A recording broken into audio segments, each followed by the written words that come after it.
audio program for people who live abroad. Look at questions 1 to 7.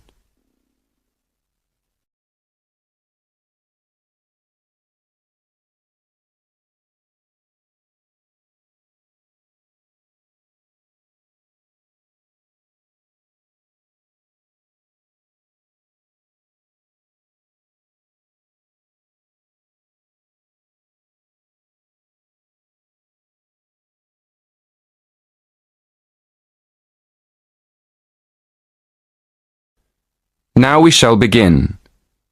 You should answer the questions as you listen, because you will not hear the recording a second time.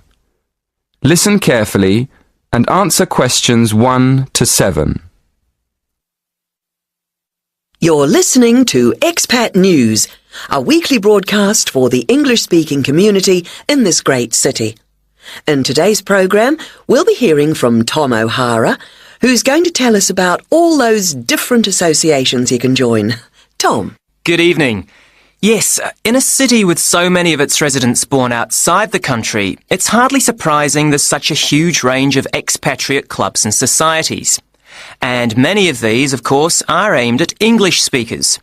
So, first and perhaps most obviously, we have the sports clubs, which in some cases field teams in things like rugby and tennis that compete against clubs in other parts of the country or even abroad. You don't have to play at this level to have fun, though. They can be just a great way to do some exercise and, of course, to get to know other people, especially if you're new in town. The same can be said of the many hobby and interest clubs that have sprung up here. Everything from landscape photography, such as the Viewfinders Club in the Harbour District, or Focus on the Airport Road, to old favourites like stamp collecting. Remember that this country has a long tradition of unusual and perhaps even eccentric societies, so there should be something for everyone.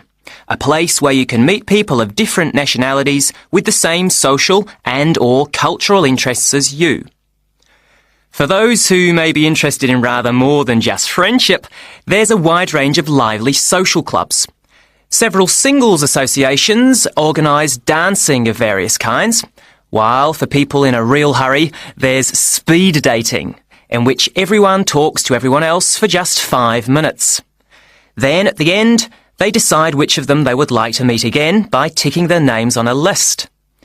In complete contrast to these are the many religious associations, reflecting the diversity of faith groups present in this multicultural city. Many of them, of course, have their own places of worship. Perhaps also of interest to those who've come here from other parts of the world are the international and cultural societies. These often provide a meeting place for people from a specific country, China, for instance, and particular ethnic groups, such as Afro-Caribbeans. As in other major cities, we have here local branches of many charities with names familiar around the world. Meetings of human rights organisations like Amnesty International are held regularly in English, as are those of environmental groups such as Greenpeace. All funds raised, by the way, go to the same kinds of good cause as they do in other countries you may have lived in. Inevitably, perhaps, there are also the political clubs, often connected with a particular party and, indeed, a particular country. So we have, for example, a local association of Republicans linked to and campaigning for that party in the US, and Liberal Democrats here doing the same for their party in Britain. Finally, on a lighter note, there's plenty to choose from in the performing arts. Whether you enjoy taking part or just watching and listening, you can take your pick from a whole range of groups.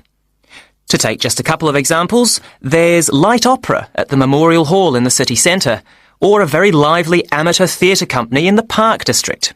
In summer, they give open-air performances of Shakespeare plays, free of charge.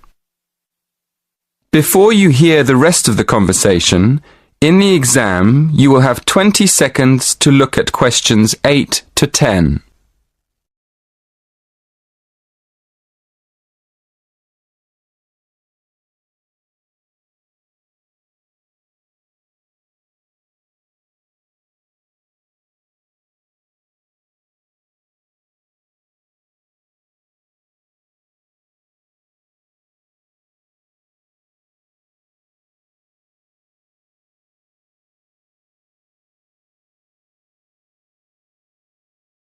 Now listen carefully and answer questions 8 to 10.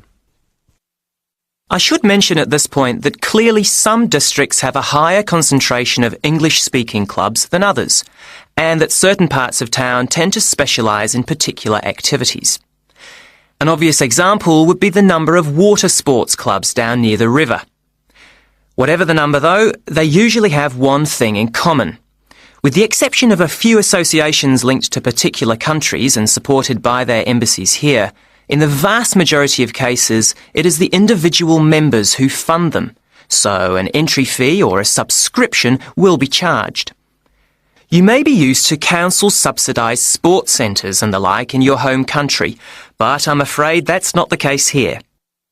Assuming you can afford it then, you can be fairly sure that somewhere out there you'll find a club that caters for your own particular fascination. If it's very important to you and you intend to spend a lot of time on it, it might even determine which district of the city you decide to live in. In the unlikely event that you really can't find such a club, the solution is to try to persuade friends and anyone else you meet of the need for one. You could also use the local small ads on the internet to suggest the idea. You'll be amazed at just how many people share even the strangest interest. Then you can start your own. That is the end of part 1. You now have half a minute to check your answers.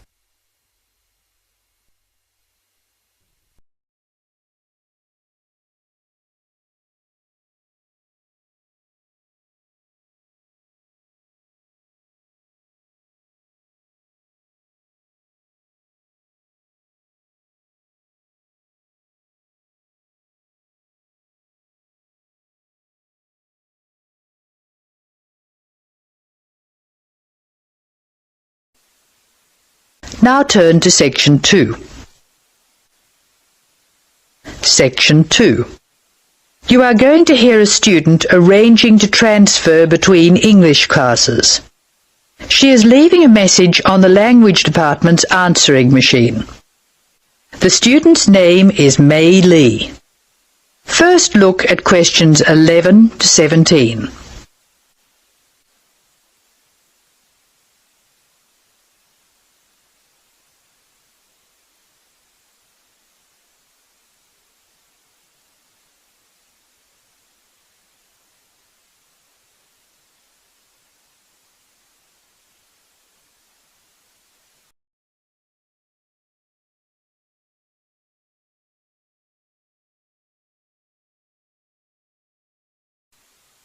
As you listen to the first part of the talk, answer questions 11 to 17. Hello, this is Mei Lee speaking. This message is for Mrs. Brooks in Student Affairs. Mrs. Brooks, I telephoned you last week and you told me to call back and put the details of my request to transfer on the answering machine. I hope you can hear me easily. I have the form here and I'll give you the information working from the top to the bottom. As you know, my family name is Lee, spelled L-E-E, and my first name is May. My student number is 002312. That's 002312. I'm in Mr. Anderson's class. You know, he's the one who helps out with the football team. The next part of the form asks for my address. I'll give it slowly. I live at Flat 5, 10 University Avenue. You probably know the building. It's just near the engineering school. The telephone number is 818-6074. And I share it with a lot of other people, so it's often engaged. I'll give it to you again. 818-6074. I think that's all I have to put on this part of the form. I know you were curious about my reason for requesting a transfer, so I'll explain that next. Before you hear the rest of the talk, you have some time to look at questions 18 to 20.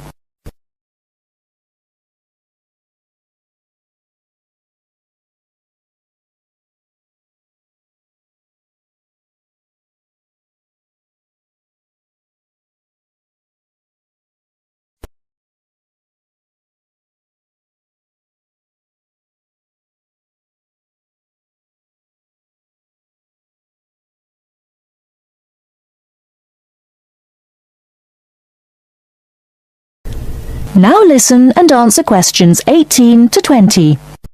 Now I'll tell you why I want to transfer between classes. Mrs. Brooks, I really like my teacher and my classmates, but I find it very hard not to speak in my own language. I just begin to think in English when the class ends, and I'm surrounded by other people from my country, so it's natural that we all speak in our mother tongue. I have been looking around for a class where there are very few other people from my country, so I'll be forced to use English. The best class I can find is the evening class, which begins at 6 p.m. Most of the students in that class come from countries which speak Spanish, and I can't speak a word, so I must use English. I have an Italian friend in the class, and she tells me there are 2 Hong Kong Chinese, 6 Spanish speakers, and 1 Japanese student. She says most people speak English at the break, although sometimes the Spanish slip into their own language. I checked the class list, and 2 students have dropped out of the evening class, so there should be room for me. Could you please see if I can join the class? I'm not sure what the class number is, but the evening class I want is in room 305 of the Trotter building. The class I'm in now is next door to the Trotter building in Prince Tower, so it's very easy for me to find my way to the new class. I'm not going home until late today, so could you please leave a message for me at my friend Margaret's house? Her number is 812-7543, and she has an answering machine. I do hope you can transfer me, Mrs. Brooks. If there is any more information you need, please call me. Thank you very much. That is the end of section 2. You will now have some time to check your answers.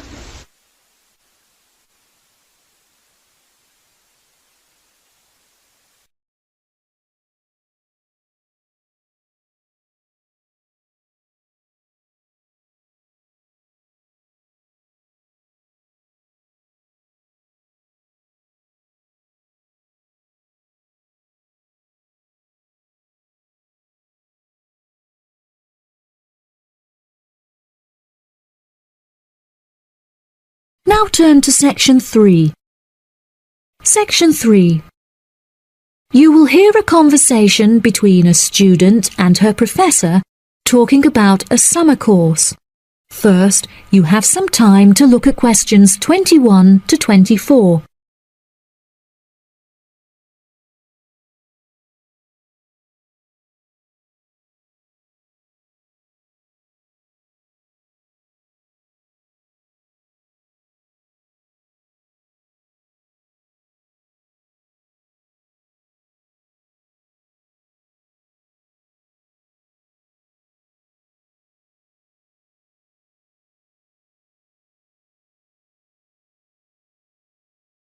Now listen carefully and answer questions 21 to 24. Hello, Mr. Thompson. May I speak to you for a minute? Of course. Please come in. I'm Alexandra Jones. I'm studying sustainability here at the university, and I heard about the summer course that you offer every year. I was considering joining the course and wanted to ask you some questions about it. Yes, of course. Please fire away. Has the course been effective in improving the environment? Yes, absolutely. We have seen great results. Last year we planted a small field of trees, and we have been measuring their oxygen outputs to see the benefits that they have provided to the environment. Since we were regulated by law last month, we are now able to hugely enhance our efforts. Our current goal is to introduce a lot more tree species to the plot so that we can establish a complex habitat and compare the benefits of each species. In order to do this, we need to get a lot more students involved in the project. So I am very pleased to hear about your interest. Well, the project sounds fascinating. I would definitely like to be involved. Absolutely. Over the years, we have received funding from private investors and from selling shares. But the biggest improvement in our research came from a government fund that we received in the first year. This has greatly improved the organisation, and we have since won prizes for our research. Wow, how impressive! Yes, it is of the utmost importance to our organisation that we find a way to repair the terrible damage that has been done to the environment by the human species. This is no small undertaking, and our resources still need management, but from reports taken of our studies, we have found that teachers and students have greatly benefited from field trips to the tree plantation. Yes, I visited the plantation myself on a field trip 2 years ago, and I found myself greatly impressed by it. We have received a lot of feedback from visiting groups, telling us how impressed teachers, researchers and students alike have been during their visits. Due to the educational facilities that we have carefully structured, I know that the visits are useful and engaging for students, and that their experience is particularly special. Before you hear the rest of the conversation, you have some time to look at questions 25 to 30.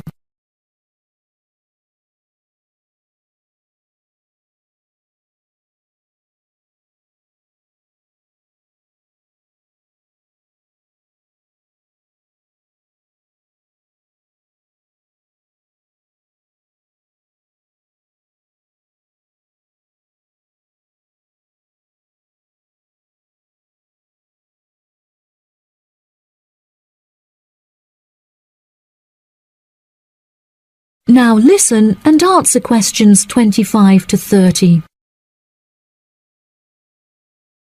So, what is the particular focus of the organisation and the reports that it provides? I am personally very interested in soil erosion, so I knew that I definitely wanted to focus some of the report on this area. Before I set up the organisation, I looked up information on what areas were currently being researched, and I found that there were already studies into air pollution and water pollution. I obviously wanted to find a unique area to research, and so these were no good. I was tempted to look into the background of overgrazing, but the impacts of forest exploitation are far more devastating, and very little research has been carried out on this subject. So I decided that this should also form some focus for the report. Yes, that makes sense. What have you found to be the greatest benefits of the activities carried out by the organisation? I have found that the greatest benefits are not the ones that anyone can learn from a book, like how to collect data, but more importantly are life lessons that one can gain only from experience. Students who have partaken in the summer course have massively enhanced their confidence, which will prove invaluable for the rest of their lifetime. The people who partake in the summer course already know the importance of environmental protection, so it is not important that we spend time teaching them this. Students instead benefit from learning the importance of punctuality, as each day they have to wake up early to make sure that they are not late for their practical experience sessions. If I decide to attend the summer course, what will I be doing for the rest of the time when no activities are going on? Well, we unfortunately don't yet have a library on site, so you would be unable to read reference books, although you are obviously welcome to bring some books of your own with you. We offer a range of fun hobbies, such as games and painting, for students to participate in outside of their classes, so you could participate in one of these activities. We do not offer tutorials outside of the scheduled classes. However, you are free to interview teachers and ask them any questions you may have about the research. Well, the course sounds fantastic. I would definitely like to participate during the summer. Thank you so much for your help. No problem at all. Here is a form with all of the details. I look forward to seeing you there. That is the end of section 3. You now have half a minute to check your answers.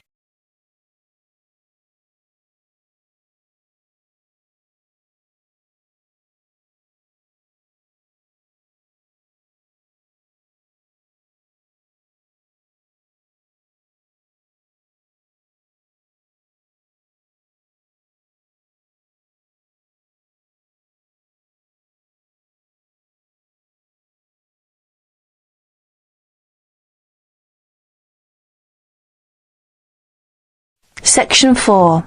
In this section, you will hear a report about crime and punishment in the UK. First read questions 31 to 40.